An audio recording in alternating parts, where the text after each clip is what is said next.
Hey everybody, Mark Herman, aka LA Bengal fan, on Twitter, Facebook, Instagram, YouTube, repping the Bengals for the AFC Northerners. So, no big surprise. Bengals go over to London, lose to the Rams. One team's, contending for their division or at least a playoff berth, and obviously we moved to 0-8. No big shock here. I told you in the my last video that we were gonna not be successful today, but there was some good and there was some bad, so let's go over it. The good, let's talk about three players that I was really happy to see get some quality time in today. Auden Tate continues to look very good. I love the way he makes those contested catches. We had the one play where he was going to get the pass interference anyway, but he still goes up and makes that circus catch. Love what we're seeing from Auden Tate. He's going to be a real addition when AJ comes back. Next year, having him on the field with Boyd, with AJ. We'll get into AJ Green in a little bit. Stanley Morgan getting some time on special teams. He had some plays today, look good.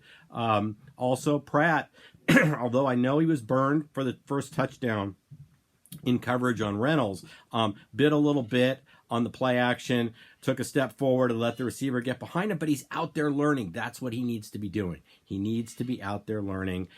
He'll recognize those plays later this year, next year, and he'll take the big second-year step. So really happy what we're seeing with Pratt. He still has a great motor. He's all over the place. I like what we're seeing. Play calling was better today. If you noticed, we actually had run plays called when Gio was in the game, and we had pass plays, obviously, when Mixon was in the game. Zach clearly took the message from Jacksonville last week where they said they knew when we were running, they knew when we were passing, and that's not uncommon for a rookie head coach who's not that adept at calling plays yet. And he hasn't shown that he can do that. So there was better play calling.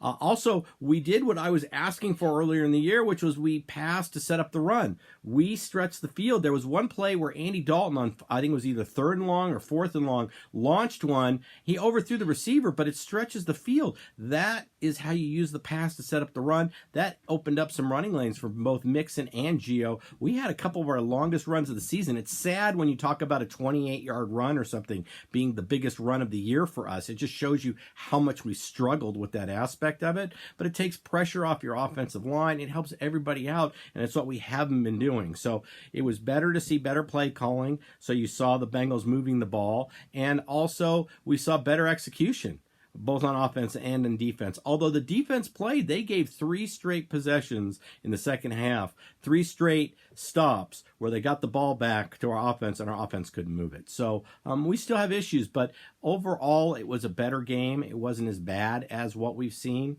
So, but in typical Bengal fashion, and I want to talk about, there are a couple bad things I want to talk about today. And the first one was we worked so hard to get our scores. The Bengals go down the field on a long sustained drive. We get a touchdown and then we give it all back on one play. I know Webb stumbles.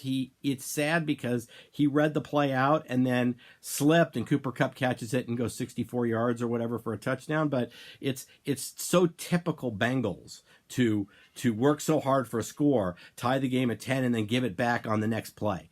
That's just typical, and it is what losing teams do. The other thing was the play calling, or the clock management towards the end of the second half. I really questioned. I know we got the ball back, but the Bengals, once again, in typical Bengal fashion, we've got them on a 3rd and 10 inside their 10-yard line, and we give up a 20-yard run. It's just for you to have a brain fart on that play where you actually might have gotten the ball back right before half and scored points. So it's just those little things. But overall, I felt a lot better with what I saw on the field today. But at no point, one of the things you get a feeling of when you're watching these games is it's like, if you're a golfer, it's like a scratch golfer playing a 20 handicap who's playing good early on and the 20 handicap is staying with them, but you kind of get the sense that this team never really fears it. They know at the end they can turn on the pass rush, and make the play at the end to win. I kind of get that feeling like, in the end, the Bengals aren't going to pull this one out. So that's just typical when you have a losing team and a winning team playing one another. Losing teams find ways to lose and winning teams win. So that's that. So, like I said, it wasn't an embarrassing game, but it was what I expected. So no big surprise there. Let's talk about the trade deadline. Everybody's talking about AJ. From everything I'm hearing, AJ's not going anywhere. He doesn't want to go anywhere, and I'm fine with keeping AJ around. What I want to see coming out of the bye, because we're going into our bye this week, is I would like to see us try to move Glenn. Glenn is an issue. I think if we get a fair offer for Cordy Glenn, we get rid of him. So that's the one player I would like to see traded. And we're not going to trade A.J. Green. The other thing is I want to see Finley and I want to see Jake. Let's get our 2 and 3 quarterbacks. Let's move everybody up the chart and let's see what we have with Finley. Let's even see what we have with Jake at some point in this year, because going into the draft, we need to know whether we're quarterback shopping early. And I don't know that we are. I personally would like to take Chase Young with the pick we got. If he's available and we're the number 1 pick on the board, you take Chase Young and you deal with the quarterback later on, if you even need to deal with the quarterback. And that's why we need to answer that question. Whether or not Finley can play next year, where's Jake? And I'm ready to move on from Dalton. I just see limitations. Listen, we had a 4th down and goal at the 6, and he dumped it off to Stanley Morgan, who was being covered by Jalen Ramsey, who tackled him at the 4. That play on a 4th and goal had no chance of scoring. And that's kind of what I see with Dalton. It's, the throwing underneath on 4th down where it's like, why aren't you chucking it in the end zone if you really want to score? So I'm ready. I'm ready to see what we have with Finley. I'm ready to see what we have with Jake.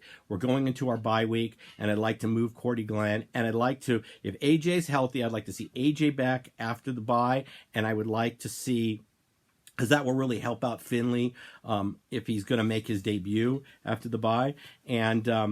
And I would really like to see what we can get. If we can move Cordy Glenn before the trade deadline, let's do it. So with that, I'm going to wish everybody a happy rest of your Sunday. Enjoy the week off next week. You won't have. The Bengals will definitely not lose next week. But enjoy the bye week. And I say hoot everybody, and we'll catch you later. Take care.